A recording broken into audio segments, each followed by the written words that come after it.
ஒரு பாத்திரத்தில் 1.5 டம்ளர் அளவுக்கு கெட்டிப்பால் எடுத்துக்கலாங்க. அதே அளவுக்கு தண்ணியும் ஊற்றிக்கலாம். இப்போ நம்ம இதை வந்து இந்த பாத்திரத்தில் இருக்கிற இந்த பால் வந்து நல்லா கொதிக்கட்டும். கொதி வந்ததுக்கு அப்புறமாக நம்ம இதில் டீ தூள் சேர்த்த போகிறோம்.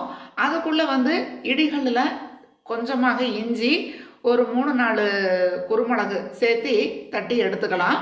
இப்போ பால் பார்த்தீங்கன்னா நல்லா கொதி வந்திருக்கு. இப்போ வந்து இதுக்கு தேவையான அளவுக்கு ஒரு 2-3 ஸ்பூன் அளவுக்கு டீ தூள் வந்து நான் இதில் சேர்த்திருக்கேங்க.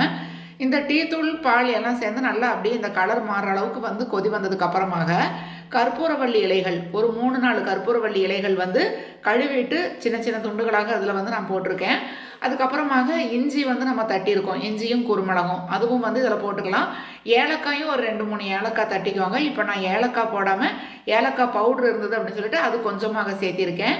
இதெல்லாம் சேர்ந்து நல்லா அப்படியே கொதிக்கட்டுங்க. இப்போ கொதிச்சதுக்கு அப்புறமாக இந்த டீ வந்து நம்ம வந்து வடிகட்டி எடுத்துக்கலாம். தேவையான அளவுக்கு சர்க்கரை வந்து அந்த டம்ளரில் சேர்த்திக்கலாம். அதுக்கப்புறமாக நம்ம வந்து இந்த டீயை வந்து ஆற்றிட்டு அப்படியே குடிக்க வேண்டியதுதான். இந்த கற்பூரவள்ளி இலை டீ அப்படிங்கிறது வந்து சாதாரண டீயை விட அதிக மருத்துவ குணம் நிறைந்ததுங்க. ஏன்னா இந்த கற்பூரவள்ளி இலைகள் அப்படிங்கிறது வந்து நம்மளுக்கு நெஞ்சு சளி, கபம், இருமல் எது இருந்தாலும் அது உடனே சரி பண்ணக்கூடியது. அதனால் வந்துட்டு இந்த மழை காலத்தில் வந்து நம்ம இந்த கற்பூரவள்ளி இலைகள் சேர்த்து டீ குடிக்கிறப்போ இதில் இஞ்சி சேர்த்திருக்கோம், குருமிளகு சேர்த்திருக்கோம், ஏலக்காய் எல்லாமே சேர்த்திருக்கிறதுனால ரொம்ப ரொம்ப டேஸ்ட்டாக இருக்கும்.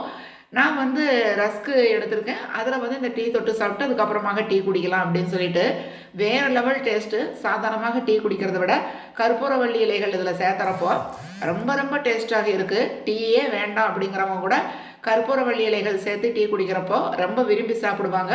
கற்பூரவள்ளி இலைகள் நம்ம வீட்டில் வந்து வச்சோன்னா சீக்கிரமாகவே செடி சீக்கிரம் வந்துடும். நீங்களும் இந்த மாதிரி ட்ரை பண்ணி பாருங்கள். வாழ்க வையகம், வாழ்க வளமுடன்.